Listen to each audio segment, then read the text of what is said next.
ഇവിടെ മഴയും കാറ്റും വെയിലും കൊണ്ടൊരു വിമാനം കിടക്കുന്നുണ്ട് 700 കോടിയുടെ. കഴിഞ്ഞ ദിവസമൊക്കെ വന്ന വാർത്തയുടെ അടിസ്ഥാനത്തിൽ ഇന്ത്യൻ എയർഫോഴ്സ് അതിനെ നമ്മുടെ റഡാറിൽ അത് പതിഞ്ഞു, നമ്മളതിനെ പിടിച്ച് ഇവിടെ ഇട്ടതാണ്, ഹാക്ക് ചെയ്തിട്ടതാണെന്നൊക്കെയാണ് പറഞ്ഞത്. പിന്നീട് അത് മാറി മറ്റു വാർത്തകളൊക്കെ വരുന്നുണ്ട്. ഇപ്പോൾ ഒരു റഷ്യൻ വിമാനവും കൂടി ഇതിനൊപ്പം വന്നിട്ടുണ്ട്. അത് മഴയും വെയിലും നനയാനാണോ? റഷ്യൻ വിമാനം ഇന്ത്യയുടേതാണ്, ഇന്ത്യൻ വ്യോമസേനയുടേതാണ്. അത് റഷ്യൻ നിർമ്മിതമാണെന്നാണ് വാർത്ത. അപ്പോൾ അത് ഒരു കാർഗോ വിമാനമാണ്. വേറൊരു റിപ്പോർട്ടുകൾ പറയുന്നത് അവാക്സ് ഉള്ള വിമാനമാണെന്നും പറയും. അവാക്സ് എന്ന് പറഞ്ഞാൽ എയർലി വാണിംഗ് സിസ്റ്റം ഉള്ള, അതായത് റഡാർ പോലെ ആകാശത്ത് നിൽക്കുന്ന, എന്നിട്ട് മറ്റ് ശത്രു വിമാനങ്ങൾ എന്തെങ്കിലും വരുന്നുണ്ടെങ്കിൽ അത് കണ്ടെത്താനായിട്ടുള്ള വിമാനമാണെന്നും പറയുന്നു. കൃത്യം വിവരം എന്താണെന്നുള്ളത് അധികൃതർ ഇതുവരെ പുറത്തു വിട്ടിട്ടില്ല. ഈ ചരക്ക് വിമാനമാണെങ്കിൽ ആ ചരക്ക് വിമാനം ഈ വിമാനം കയറ്റിക്കൊണ്ടു പോകാനുള്ളതാണോ എന്നും അറിയില്ല. എന്തായാലും ഒരു വിമാനം കൂടി തിരുവനന്തപുരത്ത് എത്തിയിട്ടുണ്ട്. പിന്നൊരു സംഗതി കൂടി വന്നിട്ടുണ്ട്. ഈ F-35 എന്ന് പറയുന്ന സാധനം അവിടെ കിടക്കാൻ തുടങ്ങിയിട്ട് ഏതാണ്ട് 2 ആഴ്ചയോളമായി. ഒരു ദിവസം അവിടെ വാടക എത്ര കൊടുക്കണമെന്നറിയാമോ? 26,000 രൂപ ഒരു ദിവസം. അതായത് ഇത് കിടക്കുന്നത് ഒരു സൈനിക താവളത്തിലല്ല, അന്താരാഷ്ട്ര വിമാനത്താവളത്തിലാണ്, യാത്രാ വിമാനം. അവിടെ അതായത് എന്ത് സാധനം അവിടെ പാർക്ക് ചെയ്യുന്നതിന് അവിടെ പാർക്കിംഗ് ഫീസുണ്ട്. ഇപ്പം നമ്മുടെ നാട്ടിൽ ഒരുപാട് ഈ സ്വകാര്യ ഹെലികോപ്റ്ററുകളും ജെറ്റുകളും ഒക്കെ ഉണ്ടല്ലോ, ഈ രവി പിള്ള, ബോബി ചെമ്മണ്ണൂർ. അപ്പോൾ അവരൊക്കെ ഇതേപോലെ എയർപോർട്ടുകളിൽ വന്ന് ലാൻഡ് ചെയ്ത് അവിടെ ഇടുമ്പോൾ അതിന് പാർക്കിംഗ് ഫീസ് കൊടുക്കണം. അതേ പരിഗണന തന്നെയാണ് ഈ വിമാനത്തിനും കിട്ടുക. ഇനിയിപ്പോൾ 2 രാജ്യങ്ങളുടെ സൈനിക സഹകരണം മുൻനിർത്തി സർക്കാർ ഇടപെട്ട് എന്തെങ്കിലും ചെയ്താൽ മാത്രമേ ഇതിൽ ഇളവുണ്ടാവുള്ളൂ. ഇപ്പോൾ 26,000 രൂപ വെച്ച് ഏതാണ്ട് 2 ആഴ്ചയോളം ആണെങ്കിൽ ഏകദേശം ഒരു 4-5 ലക്ഷം രൂപ ഇപ്പോൾ ആയിട്ടുണ്ടാവും. അത്രയും രൂപ ഇപ്പോൾ ചിലവുണ്ട്. അപ്പോൾ അതിലും വലിയൊരു തലവേദന ഇപ്പോൾ ഇന്ത്യക്കാണ്.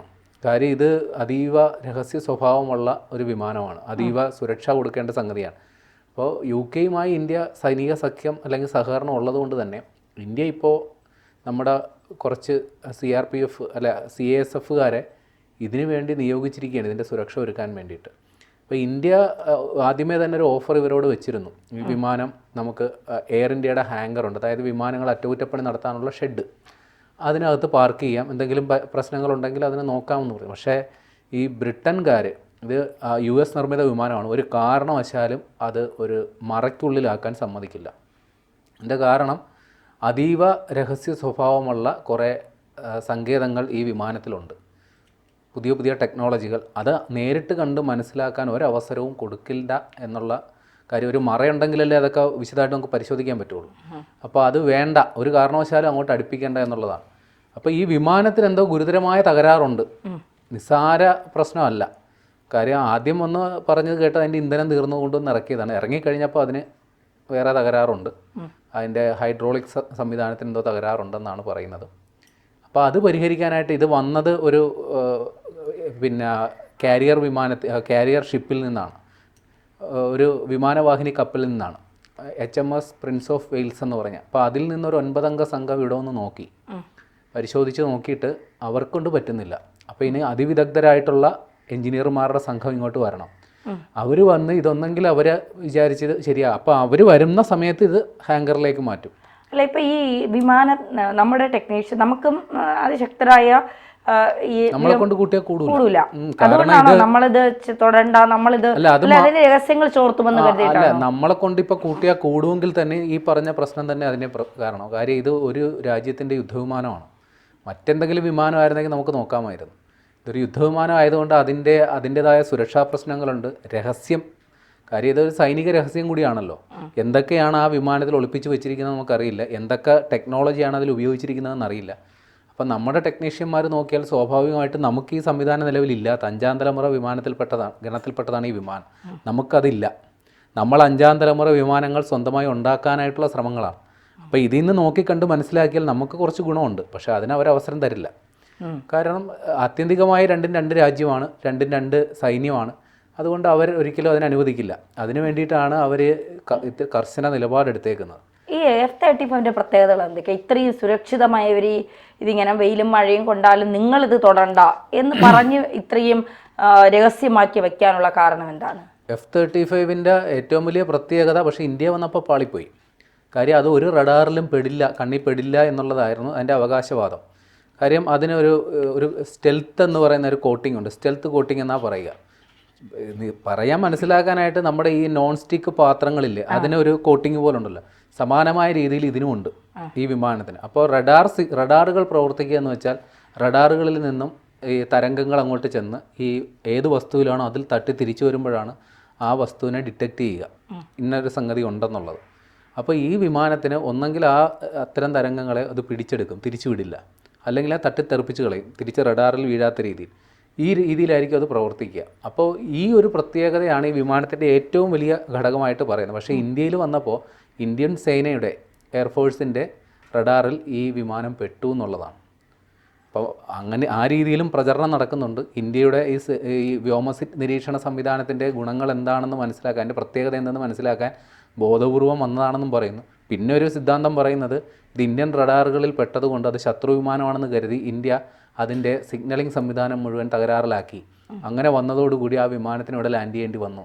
തിരിച്ചു പോകാൻ പറ്റാത്തതും ആ കാരണം കൊണ്ടാണ്. ആ രീതിയിലും പ്രചാരണം നടക്കുന്നുണ്ട്. പക്ഷേ അവർ പറയുന്നത്, ഔദ്യോഗികമായിട്ട് പറയുന്നത്, ഇതിൻ്റെ ഹൈഡ്രോളിക് സംവിധാനം തകരാറിലായി, ഇതിൻ്റെ ടേക്ക് ഓഫ് ചെയ്യുമ്പോൾ ആ ചക്രങ്ങളുമായിട്ടുള്ള ബന്ധപ്പെട്ട സംഗതി എന്തോ ആണത്. അപ്പോൾ ഇതിൻ്റെ ഏറ്റവും വലിയ ഗുണം ഞാൻ നേരത്തെ പറഞ്ഞ പോലെ ഇത് റഡാറുകളുടെ കണ്ണിൽ പെടില്ല എന്നുള്ളതാണ് ഏറ്റവും വലിയ പ്രത്യേകത. പിന്നെ ഇപ്പോൾ ഉള്ളതിൽ വെച്ച് ഏറ്റവും വേഗതയേറിയ യുദ്ധവിമാനങ്ങളിൽപ്പെട്ട ഒന്നാണ്. ഏതാണ്ട് മണിക്കൂറിൽ 2350 കിലോമീറ്റർ വരെ വേഗതയിൽ ഈ വിമാനത്തിന് സഞ്ചരിക്കാൻ പറ്റും. അത് ശബ്ദത്തിൻ്റെ 3, 4, 5 മടങ്ങ് വേഗതയാണ് ഏകദേശം, അങ്ങനെ പറഞ്ഞാൽ മനസ്സിലാവും. കൂടാതെ ഈ വിമാനത്തിന് ചെറിയ റൺവേ മതി. ഏതെങ്കിലും ചെറിയ പ്രദേശത്തും അത് ഹെലികോപ്റ്ററുകൾ ലാൻഡ് ചെയ്യുന്ന മാതിരി വന്ന് ലാൻഡ് ചെയ്യുകയും ചെയ്യും. പിന്നെ പുതിയ ശൈലിയിലുള്ള പുതിയ രീതിയിലുള്ള യുദ്ധോപകരണങ്ങൾ, ആയുധങ്ങൾ വഹിക്കാനുള്ള ശേഷിയുമുണ്ട്. ഏറ്റവും പ്രത്യേകത നിമിഷ നേരം കൊണ്ട് നമ്മുടെ അതായത് 5ാം തലമുറ, ഈ ഒട്ടുമിക്ക രാജ്യങ്ങളിൽ ഈ 5ാം തലമുറ യുദ്ധവിമാനങ്ങളില്ല. അമേരിക്ക, ബ്രിട്ടൻ, ജപ്പാൻ, ഇസ്രയേൽ, ഇത്തരം രാജ്യങ്ങളുടെ കയ്യിലേ ഉള്ളൂ. അപ്പോൾ സ്വാഭാവികമായിട്ട് ഈ 5ാം തലമുറ യുദ്ധവിമാനങ്ങൾ ഇല്ലാത്തൊരു രാജ്യവുമായിട്ട് സംഘർഷത്തിൽ ഏർപ്പെട്ടെന്നിരിക്കട്ടെ. ഇപ്പോൾ ഉദാഹരണത്തിന് ഇന്ത്യ, പാകിസ്ഥാൻ. ഇന്ത്യയുടെ കയ്യിൽ ഈ വിമാനമുണ്ട്, പാകിസ്ഥാൻ്റെ കയ്യിൽ ഇതില്ലാന്നിരിക്കട്ടെ. പാകിസ്ഥാൻ ഒരു തരത്തിലും ഈ വിമാനങ്ങളെ ഒന്നും ചെയ്യാൻ പറ്റില്ല. കാരണം ആ വേഗതയിൽ ഇത് വെട്ടിത്തിരിഞ്ഞങ്ങ് പോകും. മറ്റുള്ള വിമാനം കൊണ്ട് ഇതിനെ ഒന്ന് ചേസ് ചെയ്ത് പിടിക്കാനൊന്നും പറ്റില്ല, അല്ലെങ്കിൽ അതിനെ ആക്രമിക്കാൻ പറ്റില്ല. അപ്പോൾ ഇതാണ് ഇതിൻ്റെ ഈ വിമാനങ്ങളുടെ ഒരു പ്രത്യേകതയായിട്ട് പറയുന്നത്. പക്ഷേ ഇതിന് ഒരുപാട് പോരായ്മകളുമുണ്ട്. അമേരിക്കയിൽ ഒരു വിമാനം ഇതേപോലെ തകർന്നു വീണു. അതിൻ്റെ കാരണം പൈലറ്റ് കുഴഞ്ഞു പോയതുകൊണ്ടാണ്. കാരണം ഈ വിമാനത്തിൽ ഓക്സിജൻ കൃത്രിമമായിട്ട് കൊടുക്കണം. കാര്യം ഈ അതിവേഗതയിൽ പോകുന്നത് കൊണ്ട് തന്നെ ഓക്സിജൻ ജനറേറ്റ് ചെയ്യൽ, ഒരു മാസ്കൊക്കെ വെച്ചിട്ടാണ് അതിൽ പൈലറ്റ് ഇരിക്കുക. പക്ഷേ അതിൽ തകരാറുള്ളത് കൊണ്ട് ആ പൈലറ്റ് കുഴഞ്ഞു വീണ ആ വിമാനം തകർന്നു വീണ അവസ്ഥയുണ്ടായി. മറ്റ് ചില പ്രശ്നങ്ങൾ ഇതിൻ്റെ സാങ്കേതിക തകരാറ് ഒരുപാട് ചൂണ്ടിക്കാണിച്ചിട്ടുണ്ട്. ഏറ്റവും വലിയ പ്രശ്നം ഇതിൻ്റെ അതിസങ്കീർണമായ ടെക്നോളജി തന്നെയാണ്. ഇതിനെന്തെങ്കിലും ഒരു കുഴപ്പം പറ്റിയാൽ മറ്റേ കമ്പനിയിൽ നിന്ന് ആൾ വരണം എന്ന് പറയുന്ന പോലുള്ള അവസ്ഥയാണ്. നമ്മൾക്ക് സാധാരണ എഞ്ചിനീയർമാരെ കൊണ്ട് വിചാരിച്ച കൂട്ടില്ല. ലോക്ഹീഡ് മാർട്ടിൻ എന്ന് പറയുന്ന ഒരു അമേരിക്കൻ കമ്പനിയാണ് ഇത് നിർമ്മിച്ചിരിക്കുന്നത്. അപ്പോൾ അവർക്കാണ് ഇതിൻ്റെ സാങ്കേതിക വൈദഗ്ധ്യം ഉള്ളത്. അതുകൊണ്ട് തന്നെ അമേരിക്ക ഈ വിമാനത്തിനെ ഒരു ടെക്നിക്കൽ ബ്ലണ്ടർ എന്നാണ് ഇപ്പോൾ വിലയിരുത്തുന്നത്. കാര്യം ഇത്രയും വലിയ തുക മുടക്കിയിട്ട് ഒന്നാമത് അതിനെക്കൊണ്ട് കൃത്യമായി പണിയെടുക്കാൻ പറ്റുന്നില്ല. ഒരുപാട് പ്രശ്നങ്ങളുണ്ട്, ഒരുപാട് സങ്കീർണമായ പ്രശ്നങ്ങളുണ്ട്. ഇതിനോടകം തന്നെ ഏതാണ്ട് 1990 കാലയളവിൽ ഈ പദ്ധതി തുടങ്ങി. ഇതിനോടകം തന്നെ 10-12 അപകടങ്ങൾ ഈ ശ്രേണിയിൽപ്പെട്ട വിമാനം ഉണ്ടാക്കിയിട്ടുണ്ട്. അപ്പോൾ ഒരു ടെക്നിക്കൽ ബ്ലണ്ടർ എന്ന് അവർക്ക് തിരിച്ചറിവുണ്ട്. അതുകൊണ്ട് തന്നെ പുതിയ വിമാനങ്ങൾ ഈ ശ്രേണിയിലോട്ട് കൊണ്ടുവരണമെന്ന് അമേരിക്ക ഇപ്പോൾ ഏകദേശം തീരുമാനമെടുത്തിട്ടുണ്ട്. ഇന്ത്യക്കും അത് സംബന്ധിച്ചുള്ള ഉപദേശങ്ങൾ വിദഗ്ധർ കൊടുക്കുന്നുണ്ട്. നിങ്ങൾ ഒരു കാരണവശാലും ഈ വിമാനം വാങ്ങാൻ നിൽക്കരുത്. അപ്പോൾ ആ ഒരു സാങ്കേതിക പ്രശ്നങ്ങളുടെ പേരിലായിരിക്കണം ഈ വിമാനം ഇവിടെ കിടക്കുന്നത്. ഇനി ഒരു പക്ഷേ ഈ വിമാനം ഒരു ചരക്ക് വിമാനം വന്നിട്ട് ഈ വിമാനത്തിൻ്റെ ചിറകുകളൊക്കെ മടക്കി കൂട്ടിയെടുത്തുണ്ടെങ്കിൽ പോകും. അല്ലെങ്കിൽ ഇവരത് റിപ്പയർ ചെയ്ത് ഇവിടുന്ന് ടേക്ക് ഓഫ് ചെയ്യും. ഇതൊന്നും പറ്റിയില്ലെങ്കിൽ പറഞ്ഞ പോലെ വിഴിഞ്ഞത്ത് കൊണ്ടുപോയി അവരുടെ കപ്പലിൽ കയറ്റി വെച്ച് കൊടുക്കണം.